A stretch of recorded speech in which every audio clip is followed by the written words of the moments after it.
questions on my mind. Looking for direction, needing strength for the climb. But there's a road that leads to freedom, a path where grace remains. That's why we're here together now. Welcome to Changing Lanes. We elevate the mind, healing in the heart, letting faith realize. From mental health to God's truth that breaks chains. Hope lies here, yeah. This is Changing Lanes.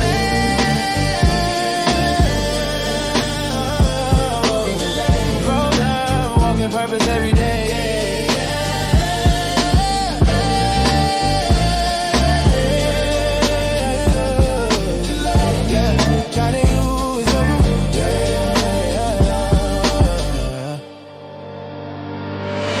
Grow, learn, walking purpose every day. Changing lane, guiding you his way.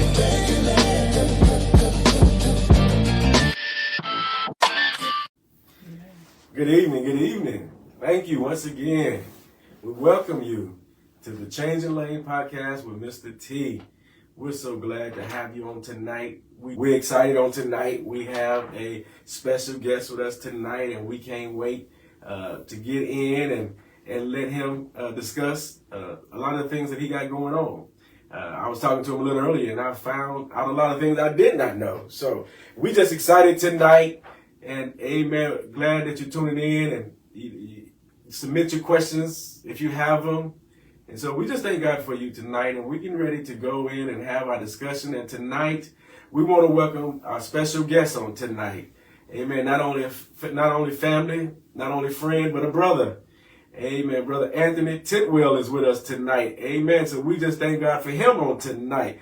Brother Anthony, how you doing tonight? I'm great. Thankful to be here. Like you said, those accidents was pretty bad. Yeah. I thought I was going to be too late. I'm like, I got to figure out how to get around this. Yeah, I guess it's that racetrack traffic. Yes. Yeah, that time of year. Yeah, they coming in for the weekend, I guess. Amen. But we thank God for Brother Anthony tonight. I'm gonna give you a little information, a little background on Brother Anthony tonight.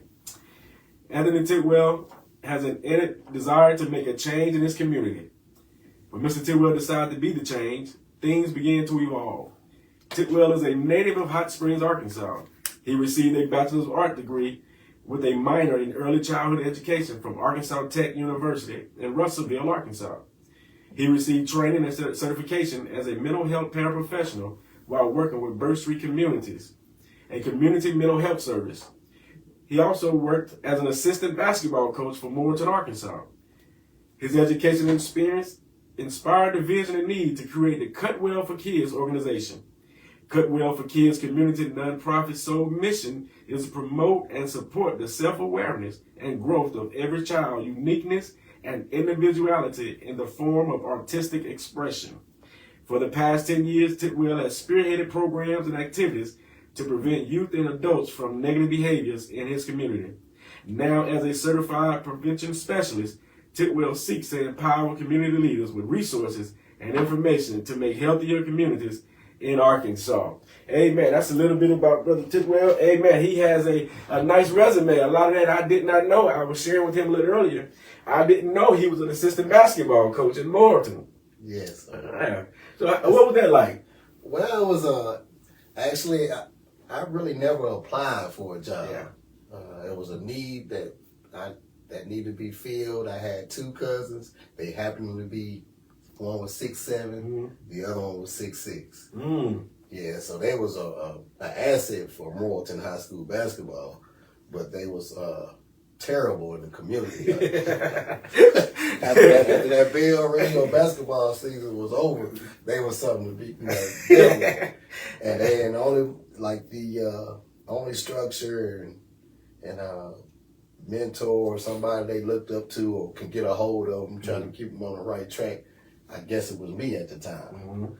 Now, one of them, the one that was 6'7", he played with Joe Johnson. Okay. Yes, and got a scholarship and everything, but the street still kept a hold on him. But I was able, the whole time I was in Morton, I was able to keep a hold on him, get him through high school, get him to college, and now he's a productive citizen. Both of them are productive citizens right now. Good. Man, that's it. Always good to have somebody that can hold you accountable and be there for you in those time of need. So man, that's awesome. I had no idea. Right. That you assistant coach in basketball. I was telling him, I'm a little kind of off right now because Morton came in and beat Hot Springs in the quarterfinals in the football playoffs this year. And I'm kind of, I kind of hate it, but shout out to Morton, amen, for the success that they had this season in football. Amen. We thank God for you on tonight. Brother Andrew, will you tell us a little bit about yourself? All right. Well, like you said, I am a native from Hot Springs. I was born here.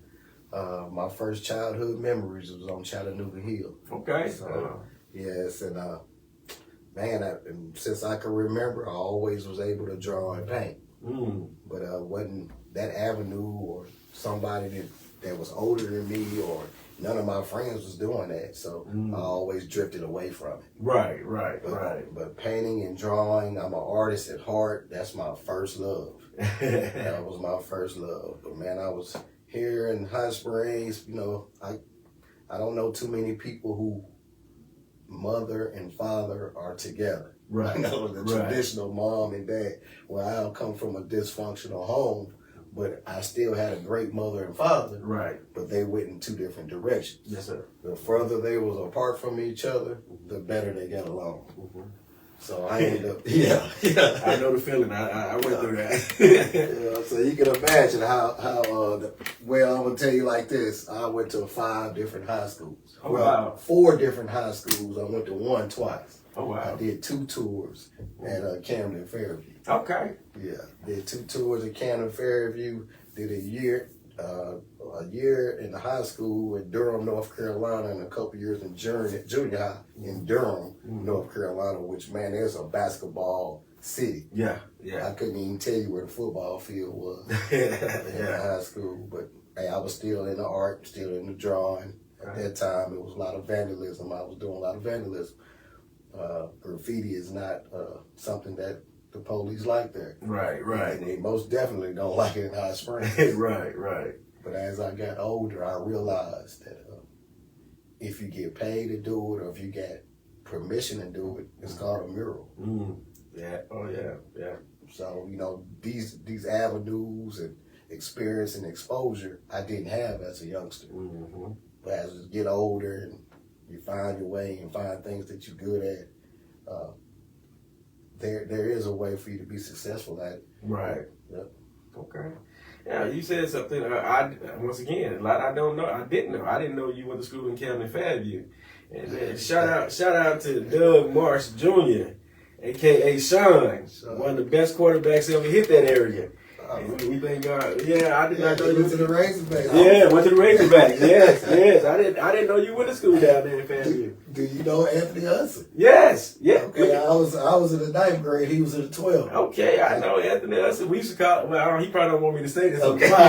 We call it wine. That was wine. That's what we call it. Yeah. But we go, Yeah. I used to hang out down there, but it wasn't about school though. Smack over. Oh yeah. Okay. Well, we're gonna move on. Oh yes, sir. I know about that area where I used to go down there a lot. Yeah. Okay, man. You mentioned something that I want to touch on. You talked about coming from 2-parent home that eventually went their own way, but it did not deter them from being good parents. Right. And that's something, I think is very vital, is that, now we're living in a generation where everybody jumps on the bandwagon of #MeToo. And so you get a bunch of people, blaming where they are in life because of what may not have happened back then. And I think that's key, that it doesn't matter where you start, it matters how you finish. Exactly. And so that was one of the key things, because I too came from a 2-parent home, and then my mom and dad decided to go their separate ways. But you understand that's a part of life. That's an adult things, but it doesn't have to stop you from pursuing your dreams and your goals because you don't come from the ideal situation. Exactly. So that was a good point. Yeah. So tell us a little bit about what do you got going on right now as far as your job area? Okay, job. My 9 to 5. It's pretty challenging, but it's something that I have a passion passion for.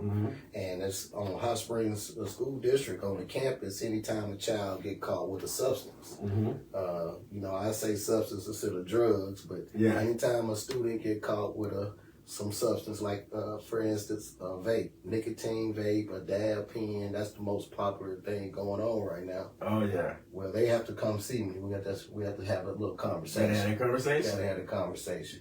And from a broken home, I know sometimes, like when I got home at 3:30 off the bus, I didn't have no supervision until late. You know, mom was working late. She was a single parent, had to work. My father, he would, only thing he knew how to do was provide and discipline. Right. He didn't know how to parent. Right. So I have a passion for when students end up using substances.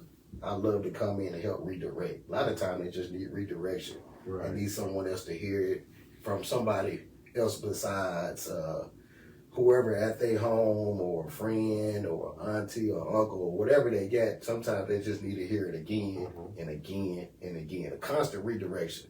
If a kid don't have redirection, they'll continue going in the direction they're going. So when they get caught with a substance, I follow an evidence-based program that I figure that I feel like is best for the situation I'm in at Hot Springs School District. And I work that program, and man, I get a lot of success out of it. Man, that's amazing. It is so needed. When I found out that that's what you was doing at the school, because I had some of my clients that's at the school and kind of get caught up in some situations, and I don't, one of the things that's great is having somebody there that you can go to and you can talk to that can give you some guidance and directions, and because now, like you said, vaping and all of that, that's like a big thing now. And so and some of the kids, they're not doing it because they want to. They're doing it just because they see other kids doing it and they think that's cool. So they try to be cool. So, man, that's awesome that you got in that. And it's needed. It is needed. Yes. It is needed because it's a lot of it out there. It's a lot of it trying to come into the schools. And so to have someone in there that to help with that's amazing, man. That's good. Can I elaborate on Yes, sir. more? Yes, sir. Because a lot of students mock their parents or whoever adults at home. So I'm not against a grown up relaxing themselves when they get off work, using something. They grown, they can, and then also again if it's legal. But if you do it in front of a child, they gonna end up mocking you. And sometimes you can tell them don't use these drugs or substances. I'm grown, but it's hard for them to listen because they see their parent do, or whoever their guardian do. So sometimes a parent or guardian, in my situations back in my day, it's hard for them to say anything, right? Because they actually are doing the same thing, right? So if there's nothing being said, the first time somebody tell them it's wrong, it might be at school. Like, man, what's the problem, man? Everybody in my family smoking. Right. I've heard that. Well, first of all, it's against school. Right. And then you give smokers a bad name. The functional people that use drugs, you give them a bad name. Right. But man, you're not old enough. It's against the rules. You need to hold off till you're old enough to use. I wish you never used. Right. But But yeah, so they got a lot of, the culture norm now is vaping and smoking marijuana. And it's hard for administrators, school staff to continue dealing with this issue when they're supposed to be educated. Right. So now I'm here there, especially now when the incident happened. Hey, go follow the protocol. Send them to Tidwell. Right. Yeah, cool. Much needed. All right, we warming up. I'm warming him up for the good stuff, y'all. Y'all just need to warm him up for the good stuff. Man, what would be if your family would tell a funny story about you? What would it be? Oh man. I wish I could chime in. My brother, he's on the road. Harold Brown. His nickname is Petey Weestrong. Petey Weestrong. Son-in-law. Yeah. He made straight A's. But in the household with my mom, my sister and brother through my mom. He made straight A's. My sister up under me, Lori. Yes. Lori Till, she made straight honor roll all the time. High school prom queen. He was a 3-star athlete. Here I am, F's, D's. They said I was adopted. I couldn't talk. So he was saying, my brother be like, wow, you doing a podcast? Just today, you doing a podcast? I can see Peter. I can definitely see Peter doing that. You doing a podcast? You couldn't even talk when we were growing up. So that would be one. My brother would say, wow, there's somebody asking you to speak. Mm. And but over the years, I had to tell my story. People want to know what's going on. Yeah. And just to overcome, because there's so many students that has dyslexia, like I had a hard time reading and writing and applying what I read and learned. Mm-hmm. So I'm here for a whole generation or era of people that struggled in school. I'm here to say, hey, you can be very successful. Yeah. Take a look at me. Yeah. And my brother will chime in right now and say, man, he was dumb as a box of rice. But I managed to finish school, graduate from college, pass all the certifications and state exams I needed to pass, because eventually it was what I wanted to do. Yes, sir. That's it. If I didn't want to do it, I didn't. That's it. Man, that's meat. That's meat tonight. And through all your flaws, all those things that you may not deem as great that you have, you still can make it. But it's up to you to put your mind to it, and you have to put the effort and the work in. And look, and your work is paying off, because it's like, man, when I came back to High Springs, when I saw you at the school, working at the school, we both working at the school, I was like, man, I thought Ant was he was a barber last time I talked to him. Man, he couldn't have. Like, he couldn't have. Now I'm reading newspaper articles. I'm like, this dude got his hand in everything. So, man, that's amazing, man. And you are needed for time like this, man. You are really needed, and we appreciate the work and the effort that you're putting out. Hey, shout out to Petey, man. Shout out to Petey, wherever you at. Shout out to Petey, man. Give me one of your childhood your favorite childhood memories. It's had to be on Silver Street. Silver Street, everything on Silver. It had to be on Silver Street, man.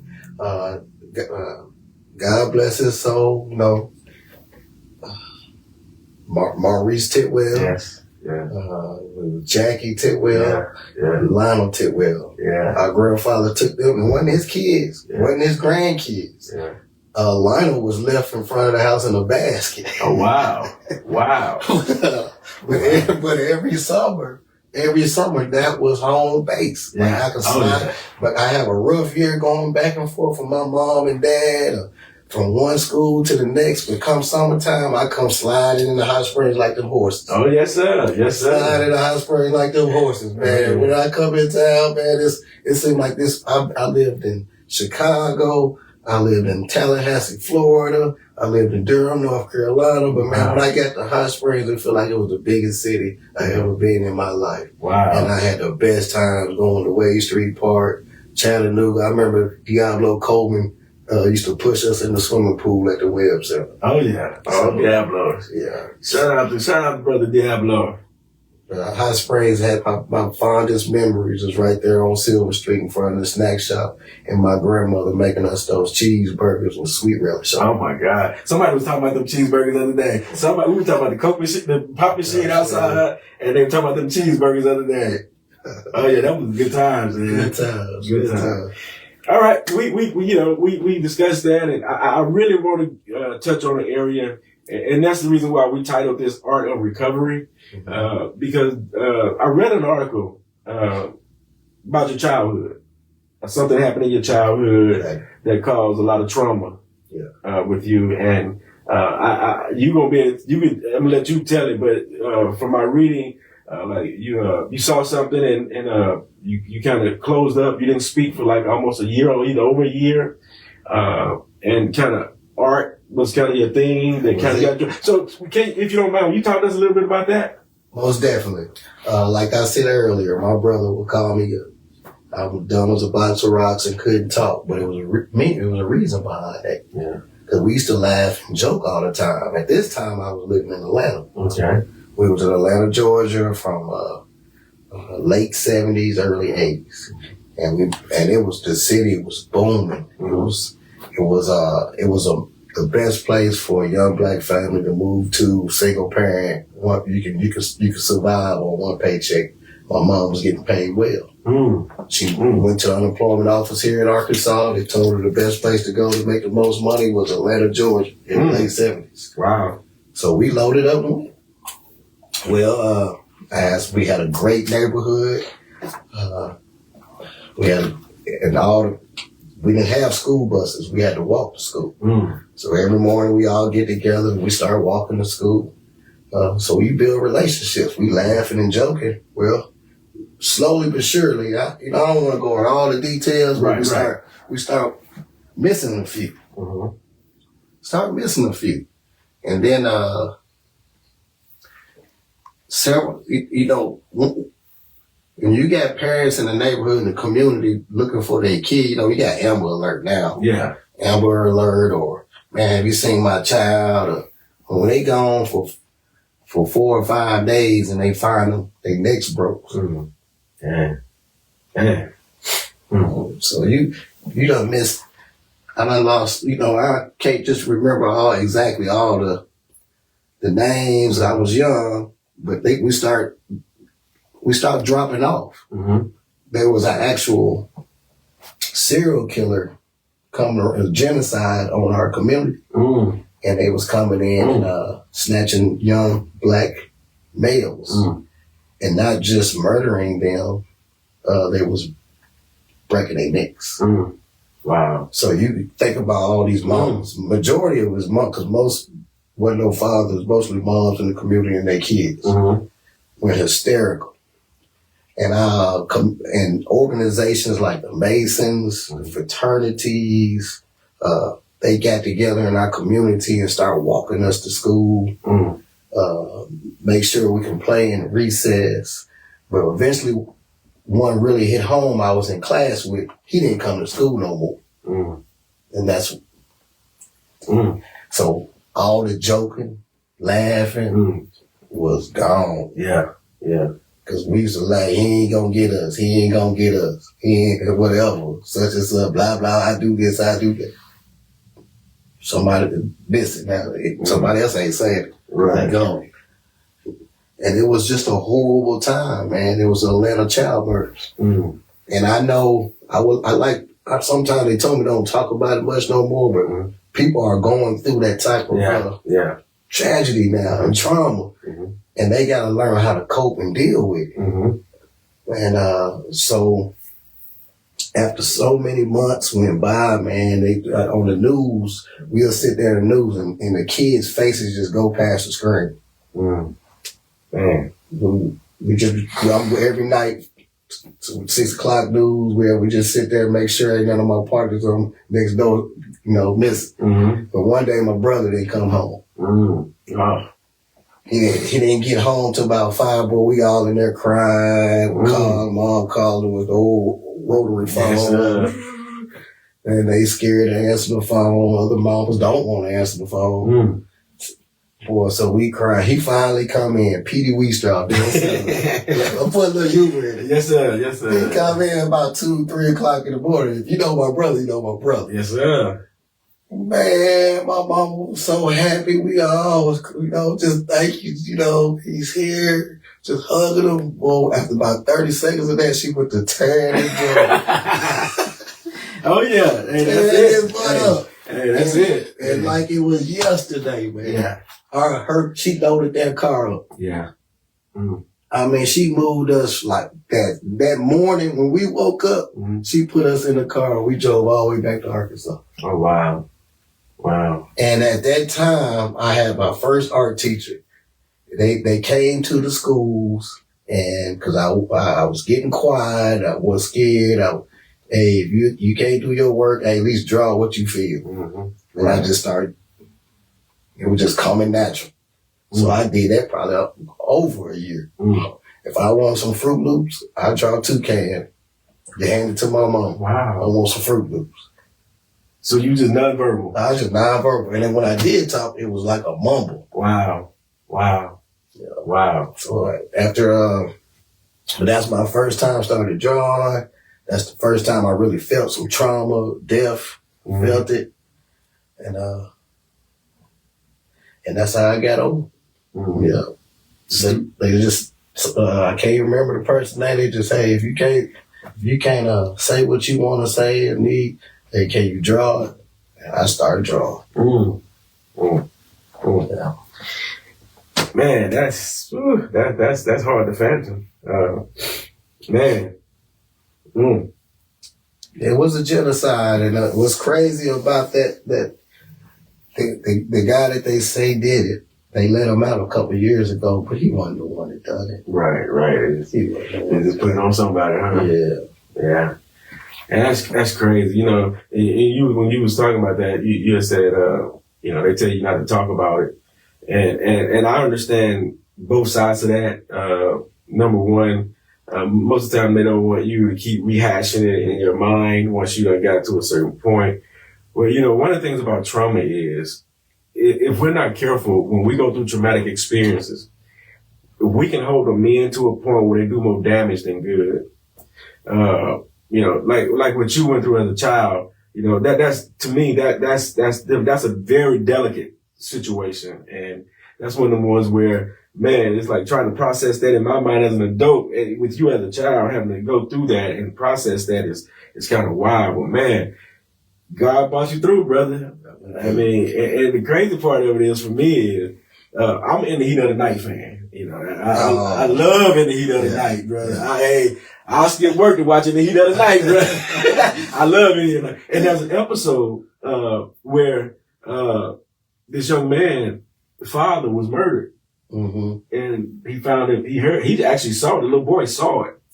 And, they were trying to make it seem like that he hung himself, but it wasn't, somebody else that murdered him. But the little boy saw it, but the little boy wouldn't talk. He shut down, wouldn't talk, he was nonverbal.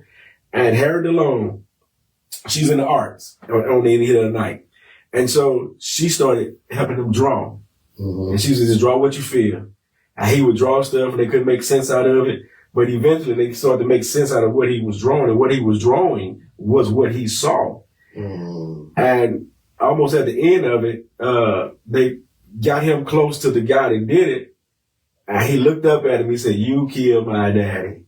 So that was the first time he talked since that experience. So we go through trauma, man, and trauma can have effects on us that people don't understand. People, you know, try to tell us to get over it, just forget about it. No, when you go through the right traumatic experiences, man, that's something that's hard to get over. It becomes a part of you to a point where you have to get to a point where you have to find an outlet to be able to help overcome that trauma, man. And for you, it seemed like art was your thing. And that's amazing that, you know, art of all things. Go ahead. I had to go and watch that episode. I ain't never saw that. Oh, yes, sir. Check that out. Yes, sir. There ain't one. I seen every last one of them that was made. 7, 8, 9. I can tell you word for word. So really, you know, it's not art of recovery is not new, but man, it's a great tool. So it can help somebody. It helped me. Yeah. It helped me. They just slid the paper to me. And you know, but that's one of the things that, and I'm gonna say in our community, that's one of the things that kind of is something that don't get discussed enough or talked about, is that, you know, we normally, art is not something we really think about on a daily basis as something we want to get into. We want to get into basketball, football, soccer, you know, all those other things, but we don't really think about the artistic side of it and what art can bring to our life, and how art can be such an enhancement to us. Just from your perspective, with the art and the things you're doing now, like we say, like you know, you paint half the city with the murals. Everywhere I go, I see something you've done. But just talk to us a little bit about the art. I mean, the art of art, like. Okay, let's say art was my first love, but I've been cheating on it for so long. I started following me to playing basketball. You know, people play basketball on Sundays. Like your brother, how old is your brother? He 56. 56. He taught me how to play. Okay. 21. Okay. In the dirt. Yeah. He taught me how to play 21. Yeah. Now I've never went to pro, never went to college to play. But if I would have put that time into something that I love in painting and drawing, man, I'll be a... Man, If I would just took that time and put it in something that I care, don't worry about what everybody else is doing. Everybody else doing everybody else doing what they want to do, or what somebody telling them to do. If I would have tuned into myself and blocked all that out, and I did sometimes because it still saved me from a lot of different bad nights with my family members. I could have went, but I'm good. I'm drawing. I'm good. I don't need to go. But if I would have put that same time, all them days of Sunday playing on that concrete, them 3-on-3, hoop fast, live, if I would have took all that time and put it in the craft that I love, man, I ain't no telling where I'd be right now. Yeah. But I'm thankful where I'm at. Yeah. Thankful where I'm at. But art is everything. You know, you can say, but to be more concrete definition of art is content and form. Art is, the content is, the meaning, the why. What are you painting? What are you trying to relate? What you trying to tell somebody? What you trying to share? Oh, wow. And the form is the materials that you use. So, you know, I could say art is everything, but to break it on down, hey, my art, the content, the reason why I'm doing it, what I'm trying to say, and the form is the material that I use. Yeah, when I was, I used to, kind of like what you said. I used to always say, man, I want to be famous. I want to be the best basketball player. I want to be the best baseball player. I want to be the best this. Man, if I could just be, if I could just be a little taller, I probably could have made it. If I could just been a little taller. I just was too short. I said, if I could be taller, I said, if I could be about my brother height or just a little taller, I said, shout out to Tony Bob. Yes, sir. You gotta take this Hooper, straight Hooper. Yeah. And one day I was sitting, and man, it just came to me, and it says, and it was like, you see what basketball players put in to get to the level they're at. And I'm like, yeah, they practice all, they discipline all that. And it hit me, put that into your ministry. There it is. You have something, put everything you have in it. And I tell people don't believe me, but my mom can witness to this. I stayed in a room for 2 years, nothing but I would go to work, get off work, go straight to the room, and I would just stay in the room for 2 years. My mother asked me one day, she said, you don't want no girlfriend? You don't want nothing? I was like, no, ma'am. I said, I'm focused. And all I did, just me and the Bible. I was so focused because, I had a passion for it. And it was a call, and it was like, I had to put all that into that. And like you get away from it. Once you step outside that room, work, you start having it just takes, you lose some of that time. But man, that's something that you find something that you're good at, that God has gifted you in. And man, you put that effort into it, and let's tell them where it can take you, man. It'll take you. The Lord said it'll put you in front of who people you need to see. Yes, sir, because you in front of a whole lot of folks, man. I was like, I told somebody one day, I said, man, every time I open up a magazine or a newspaper, I'm looking at ads, and I'm like, man, I ain't know his hand was in all that. But man, that's amazing that art took you there. And one of the things I told my kids, we tell our kids years ago was, even though I wanted a basketball player, I wanted one of my kids to be a hoop. I wanted one of them to be able to play basketball. And none of them with that route. But what we encourage them, do what you love. Try everything until you find what you like to do. Like my oldest, she played volleyball through the shot put. My son, football, basketball. And the middle one, she found cheer. She been with cheer all the time. But, my kids have actually got a chance to travel 10 times more in places that I've ever even thought about going. Through Beta Club. Right. See, they didn't have all that when I was growing up, when they would travel. So I told them, first of all, your education first, and then everything else can come second. But man, it's just the opportunities that we have, and sometimes we overlook those opportunities because, as us as been kids by nature's son, we live into basketball, football, and those type of things instead of branching out and just exploring other areas. Yes. Just those, the typical activities. Yes. Typical activities of our culture at the time. Yes. You talking about that art, man. I'm telling you a funny story. We came down to your business to Cutwell for kids. Okay. And you had us, and you had people you gave them all paper and paint and stuff, and you was getting it all set up, and I kind of stood in the back. And you're like, cuz you ain't gonna paint. No, bro, I don't do no art, bro. I don't know how to do no art, bro. I can't even draw a stick man. Right. I said, no, that ain't gonna work for me. And you like, no, it ain't about that, it ain't about that. You like, man, just try it.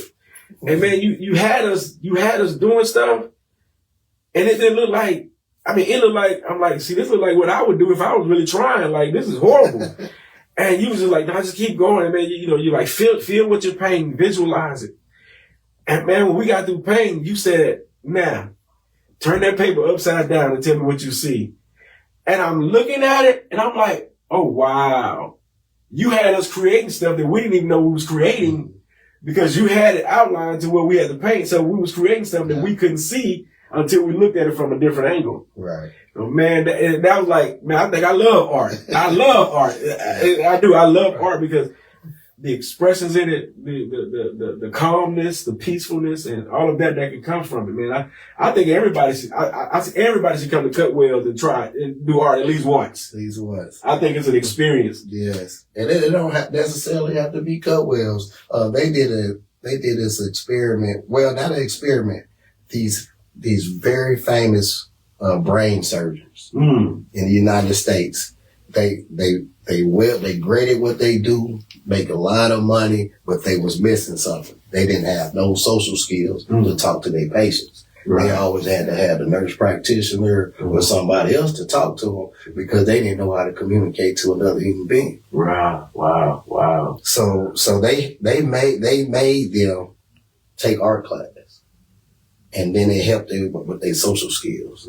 So now, like, part of I can't remember the exact, it was on CBS, and I can't remember the exact name of the program, but like the brain surgeons, they have to go through this program where art is a requirement. Mm-hmm. It's a requirement. So you can, you'll lose touch. They've been studying probably for 12, 13 years of their craft, but they just get away from, being able to talk to somebody or to their client and let them know what's going on. Right. In a way that is not too far over their head. Mm-hmm. Yeah. So the art will touch you. You got two sides of your brain. Mm-hmm. And sometimes if you don't use one side, it'll dumb down. Mm-hmm. It'll dumb down. The only thing you focus on is the articulate side. Mm-hmm. But you missing a boat over here. So it's best to tune in on both. Oh, yeah. And art plays a major role in other areas, because even when I was in Bible college, in my home ladies class, one of the things that the teacher would always tell us, he said, preaching is an art. He said, the same way artists draw, that's the way you have to visualize and open your mind when you're studying so that you don't miss elements by being closed-minded and not getting creative in your thought process. So it's like art. It was like art and poetry were the two things that they put in there together. When building a sermon, you can use art and poetry were the two elements that you needed to build a great sermon. So, yeah, man, that's crazy, man. You got to paint that picture. Yes, sir. You got to paint that picture. You got to start them at the beginning and walk them all the way through. When that work is finally done, voila. Yes, sir. Voila. Yes, and I will say this, because I know that's how you feel. Yeah, my pictures just take a little longer than some other folks. My pictures take a little longer sometimes. I paint them, but they take a little while. Just call me slow. I'm all right. But man, that's amazing, man. You guys, we talked a little bit about Cutwell for Kids. So what are y'all up to now with Cutwell for Kids? Well, right now we just had our Birth of an Artist event. Okay. It was the 11th year, and that's our big fundraiser. Everything costs. Ain't nothing free. Nothing. Oh my God! You can say that again. Ain't nothing free. So, man, I had to figure out a way that could fund the project without me coming out my own pocket. You end up robbing your own family sometimes. You get charity starts at home. Yes, you learn it the hard way. Oh, yeah. It starts at home first, then spread abroad. Mm-hmm. You don't start abroad first. Right. So once I figured that out, once I into my bio, once I realized I wanted to change. Mm-hmm. Once I start working on the home, then it starts spreading on out. Mm-hmm. And the Birth of an Artist, man, it's the fuel of the fire. It generates income. It gives the students a chance to showcase their work. Mm. I remember the furthest my artwork ever got was on my mom's fridge. And my brother be so mad, he just wants something to eat, you know. You gotta go through your artwork. Yeah. He just hungry. Yeah. But that's as far as my art would go. And I was like, man, I know a lot of young cats on the east side, man. Probably art don't ever make it to the refrigerator. Yeah. You know what I'm saying? So I'm gonna bring them a stage where, you know, and they also get to see someone who's interested in their work. Mm-hmm. And then when they actually see a transaction and somebody purchased it, man, oh, this is something I can do. Mm-hmm.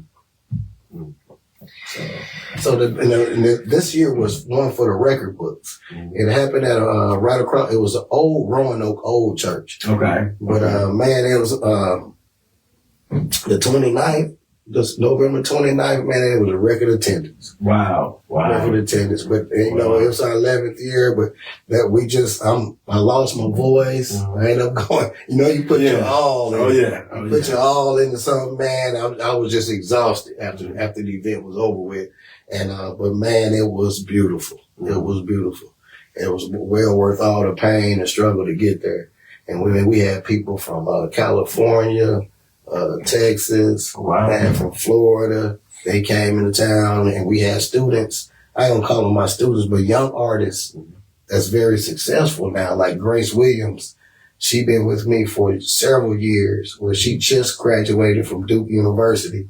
And now she's going to law school, but she still paints and draws. Mm-hmm. And her artwork was on front of the Springs magazine. Okay. And like you were saying earlier about the Beta Club, well, Grace Williams was the state Beta Club president. Mm-hmm. Then she ran for national and won. Okay. And her and her family was here. And we had the Hicks family out of Jacksonville, Arkansas. And his mom paint, his dad paint, and his sister. So they had a whole section to themselves. And man, it's like Christmas or Thanksgiving every time I put on the birthday of an artist, because they bring their whole family in. Yeah. So it's just a celebration of the arts, and it's a great fundraiser for the organization, where I don't have to charge a kid to come paint. Yeah, that's great. That's great. Shout out to Miss Grace and congratulations on all your accomplishment. I'm a fan because you at the school. You at the Duke Blue Devil. That's my college basketball team. I love Duke. I'm a Dookie fan. But yeah, man. But man, that's amazing, man. That's amazing, man. And it's so good to see, because I was just sitting while you talking, reflecting. And I'm just gonna be honest, man. In all my life, the only black artist that I know I've seen up close and in person. I mean, I'm sorry, not up close. The only black artist I ever saw was JJ on Good Times. You know, and that's what they call me. They call you JJ? They call me JJ. That's another funny story. But yes. And think about how hard it was when I came here, when I moved back to Hot Springs, man. I was in a barbershop cutting hair. You know, I always love to paint and draw. And I got to give a shout out to Tim Anderson. Yes, sir. He like, man, go ahead. Go ahead and just know you in Hot Springs. Yes, sir. You gotta stay humble. Yeah. You know, I want to stay humble. I know where I'm at. You know, I know the sky is the limit. Yeah. But man, it is a glass ceiling there. Oh, yeah. And I'm not gonna be naive to that. Right. Because everybody can't buy art every day. Yeah. You gotta pay a light bill, water bill. Yes, you ain't decorating your home when you in the struggle. Yeah. I understand that. And I know people ain't coming out to no event about no art. But I want to put it in their face. Yeah. I want to put it in their face. And I think that's one of the things, I think, what you saying that, I think that's one of the things that, to everybody that's listening to us, is that these are the things that we get behind, support, and push. Because these are things that can be important not only to our community, but to our children. And so whatever we can do, I want to push it. Because man, I think you're doing an amazing job. It shows in the community. It shows. People are taking notice. Like I say, every time I open up a newspaper or a magazine, you in it. So people are taking notice, man. And it's so good to see where you come from, through the struggle, through the trauma, and you've been blessed. Now you're able to help other people, man. That's what it's about. And man, Mr. Birthday, I'm trying to stay off the back of it. I'm trying. you know, you get your family members keep you humble though. Oh yes, sir. I'm just checking to see if you're on the back. I'm just trying to say, they don't care about me being in the front. Oh yeah. You know how our family. Oh yes, sir. We like to talk about each other. Oh yeah. But I know it's love. I recognize love. But I'm trying to stay off the back of that joke, man. I know that's right. Y'all want to be back there? Yeah, I feel you. Listen, y'all didn't catch that, but to my Rawson folks, y'all gonna understand what I'm about to say. I just saw him trying. He caught himself because he was about to call me T. Yeah. He do it all the time. We be at work. He be like, "What up, T?" I mean, he's like, "Ah, listen right there, what's up?" I'm like, "Hey, that's all right. I'm still T too." Yeah. But man, we think, yeah, man, that's amazing, man. I do want to ask you this. We talked about Tidwell. We talked about the birth of an artist, man, and that hopefully that grows in popularity as people catch on, man. And, you know, I will say this about us. Sometimes we slow to get behind great stuff.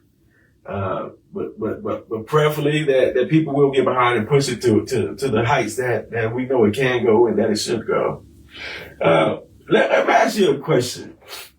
If you could have coffee with anybody, who would it be? Historically. That's Muhammad Ali. Muhammad Ali.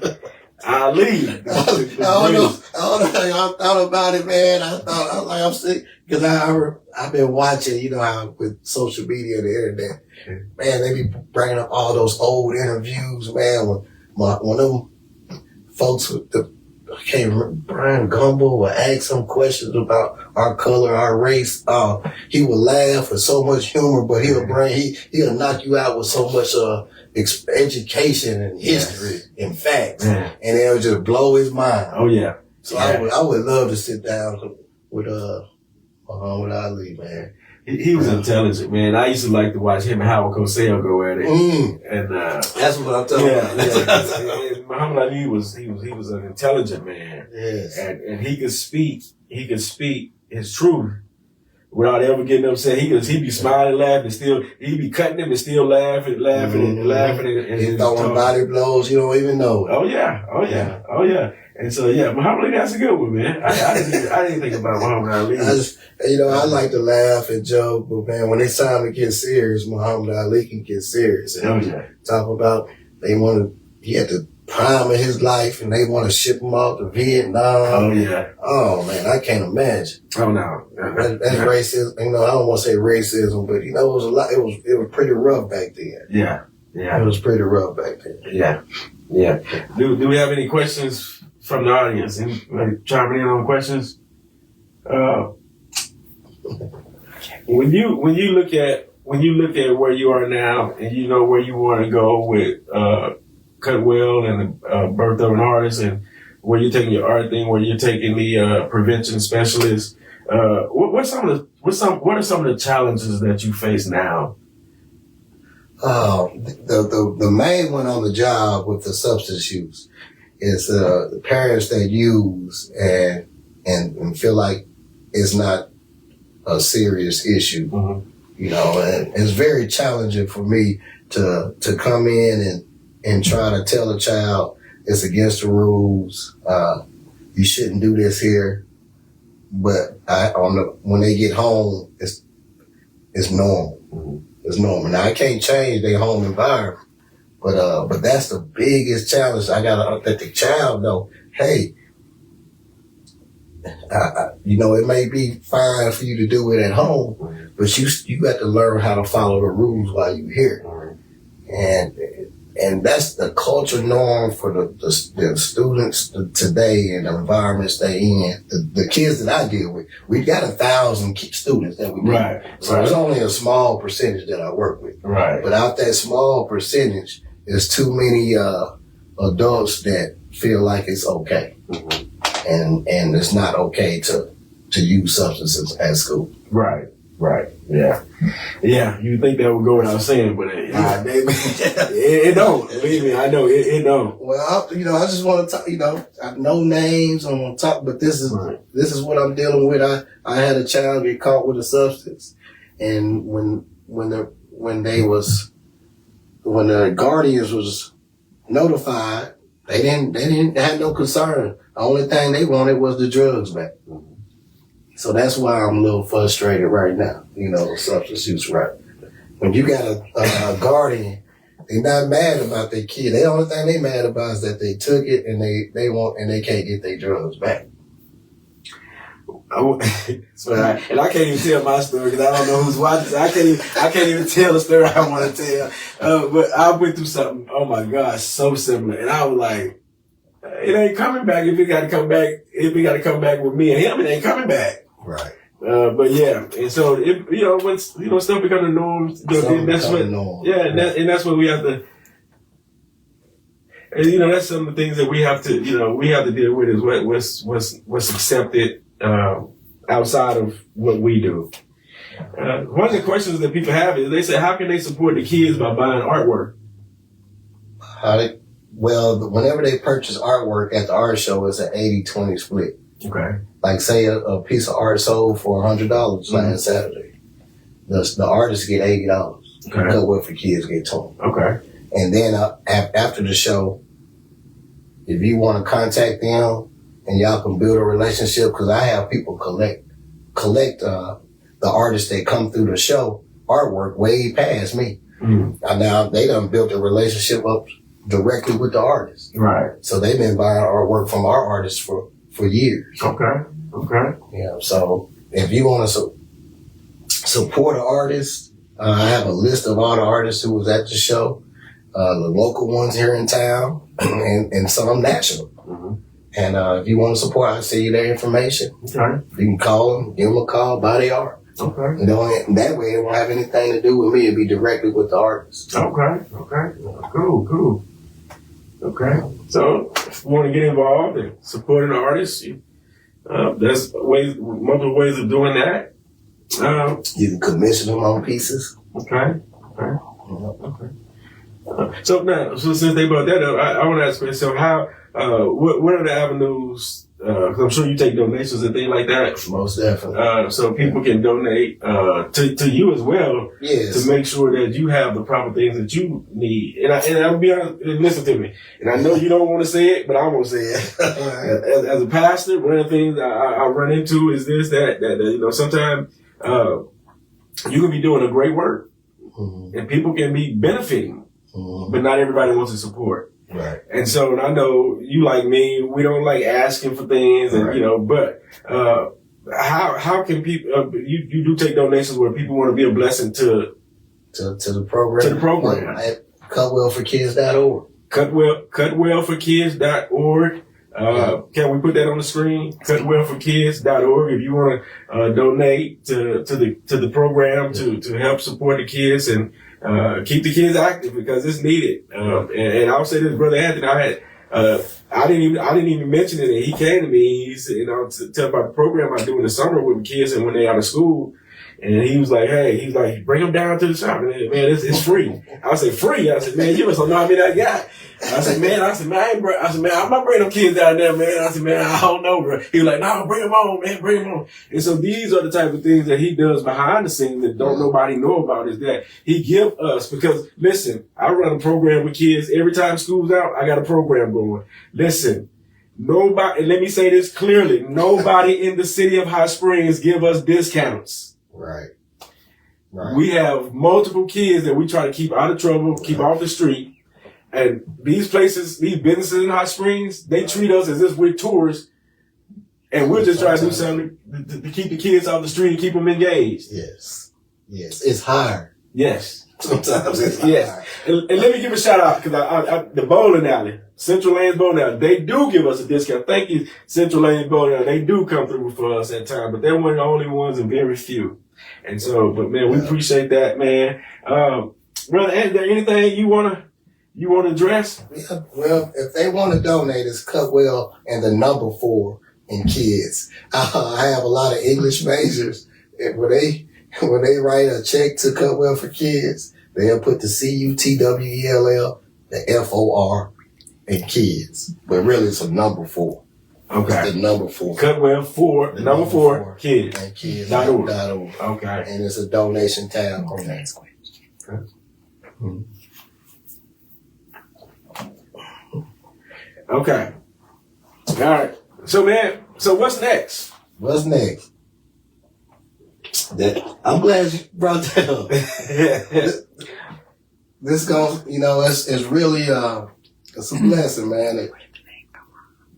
I'm headed to Washington D.C. for a school district. Right. I really didn't want to say too much about it because but a school district has hired me to bring what I'm doing here to their district. Wow! And they have several schools. Yes, sir. So I head there in late February and working with a superintendent, a program director. We've been communicating for the last year and a half.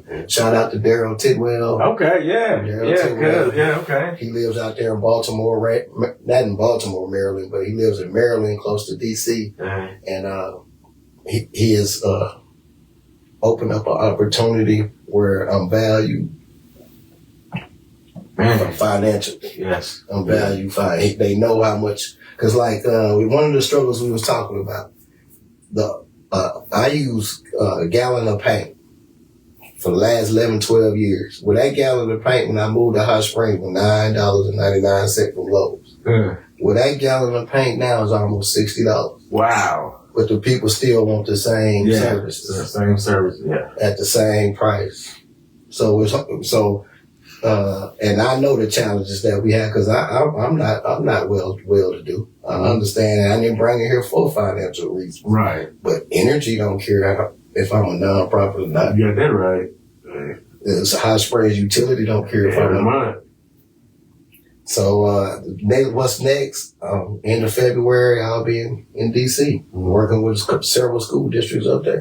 Man, that's what's up right there. Yeah, I told you, man. Every time I open, you superseding expectations, and that's great, man. And shout out to Darryl. Yes. Shout out to family. And that's man, I wasn't thinking about college when I was out of high school. Darryl came and got me some, man, you going to school. I ended up going to you. I didn't last long. Yeah. I didn't last long. Why you ain't come get me? No, but Darryl, man, you talking about, I tell people all the time, that's one of the smartest cats I ever been around. He been smart since we were little. Darryl he's just brainiac, man. Yeah. Crazy, but he brainiac. But he brainiac. But Darryl, man, Darryl got out of school and Darryl left Ross and came with the Little Rock. He opening up business. He was opening up business. And he gave those businesses to anybody that wanted to move from Ross to Little Rock. He gave them a business. That's unreal. I can name about 7 guys that he started a business, and that's how a lot of them got started, was because of Darryl. And man, shout out to Darryl and shout out to all those, man, that when you figure something out, that you don't hold it to yourself, that you open the door for other people. Right. Man, that's awesome, man. And so, hey, the higher you go, brother, you're going to be able to open the doors for other people, man. Exactly. Man, they was like, my expenses. They paid plane tickets, hotel, public speaking. Oh, man, it's just unreal. It's unreal. Yes, sir. You need an assistant. I go with you. I can tote your material. Somebody wanted to know, what is the name Cutwell? How did you come up with the name Cutwell? All right, that goes back to cutting hair. That goes back to cutting hair. I was New Tyler Barber School. Shout out to all. Hey, you in the barber gang, Phil. Yeah. So New Tyler Barber School in North Little Rock. Mr. Bryant, the owner. I went when I started first head I cut on the floor. When they put you out there, hey, you got to show them. You got to have some skills, and you gonna get ran out the door. You gonna get ran out the door. No, for sure. Shout out to shoulder guards. So I'm cutting hair. I finished my first cut. Boy, he came. Everybody was looking. Mr. Bryant came up to me. Oh, Tidwell, you cut well. You cut well. You cut well from now on. Oh, wow. Wow. So when I was 91, 92, I graduated from barber school. I opened up my first barbershop in Conway, Arkansas. Okay. Cutwell Barbershop. But I always had my art supplies. That's it. I always had my art supply, drawing in between haircuts. Man. Ooh, That's where Cutwell come from. That's pretty cool. Shout out, man. That's the well-known barber college. New Tyler? Yes, New Tyler. My grandfather, John Bracey, went to the original Tyler College. Okay. Mr. Nelson, Patrick Nelson out of Arkadelphia. His father went with my grandfather to Tyler Barber College. Okay. I graduated from New Tyler, and my son graduated from New Tyler. Okay. So, yeah, we have I got a guy coming. He coming in from Davenport, Iowa. He gonna be doing revival on the 17th through the 20th here, and he went to school in New Tyler. Yeah. So yeah, but yeah, I heard a lot of good things about New Tyler, man. And what would be a piece of advice you would give someone that have been through some traumatic experiences, may not have had the best upbringing, may not have had both parents, may not have had the things they thought they needed in life? What maybe thought they came from the wrong side of the track, maybe thought they started in a place that they can't recover from. What would be a piece of advice you would give to them? Recognize love when it's in your face. Mm. It may not come from your mama and daddy, your uncle and auntie. They doing the best they can, or they may not be doing nothing at all. But you recognize love when it's in your face. It may come from a teacher. Mm. It may come from your basketball coach. Mm. You need to recognize love when it's in your face. Don't always misery loves company, but you can go to your friend and hey this, and they agree with everything you say and do. Yeah, man, that's crazy. That ain't the love that you need at that time. Right. Recognize love when it's in your face. When somebody redirected you in a positive way, embrace it, and latch on to them, and go to that person for advice. Yeah. When you in them low points of your life, and you looking for answers, don't go to your peers. They'll comfort you, right, but they ain't gonna give you the answer that you may need, because it may not be what you want to hear. Mm. So don't recognize the love that's in your face. And a lot of people show love. And if you don't know what it look like, if you don't know what it feel like, you don't know what it look like. Mm. Hey man, that's Mr. Tidwell all in my ear, man. I'm giving you nothing but love. You don't even know. Right. You don't know what I'm giving you right now. Mm-hmm. So when a person going through a traumatic time, because you can't change hey, this is where you live. Mm-hmm. And if the trauma is all around you at home, it's hard to move that. Mm. Whatever you can do to survive, to wake up to that next day, you get to a safe place. Sometimes school is the best place to be. Mm-hmm. You embrace the people who showing you love. Mm-hmm. Mm. Yeah, that's it. Good piece of advice. Brother Anthony, we're getting ready to wrap it up. Man, we appreciate you so much for coming on. Is there anything else you want to discuss that we didn't get to? Because your book is bigger than what I thought. So I probably missed a whole lot. Well, man, I miss a lot too, man. But my pops always said, just don't look back. Just keep working, keep going forward. You let other people congratulate you and pat you on your back, but you keep on doing the work what you set out to do. If you turn around, you mess around, get laughed at. Yeah. So I may have missed a lot, man, but hey, it may be another podcast, but I'm thankful for being on here tonight. Yeah. It was a struggle. I'm about to lose my voice as we feel tuned out. Yeah, I can tell. But I want to give a shout out to them Trojans. If you a Trojan, hey, I ain't got nothing but love for you. Yes, sir. Yes, sir. Shout out to Till Barbershop. Shout out to New Tyler Barber School. Yeah. Hey, Ralston. Oh yeah. Walton. Oh yeah. So what you saying, man? Who's been like a big influence in your life? Like who's been some of the bigger influence that we're gonna? I know a lot of people may not be able to say this, but my father, he taught me to fear him first, then fear God. I thought I was supposed to be fear God, didn't he? He said, "No, you gotta fear me first." I'm gonna touch you. Hey, that's good. That's good right there. That's good right there. I was like, man, what? So, but he helped me get this far. And man, we fight. Well, we fighting right now. Well, he's 83 years old. Man, he 10 times the man I am. And he's 83, man. Yeah.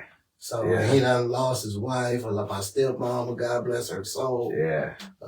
He done been married 3 or 4 times, stabbed in the back, shot.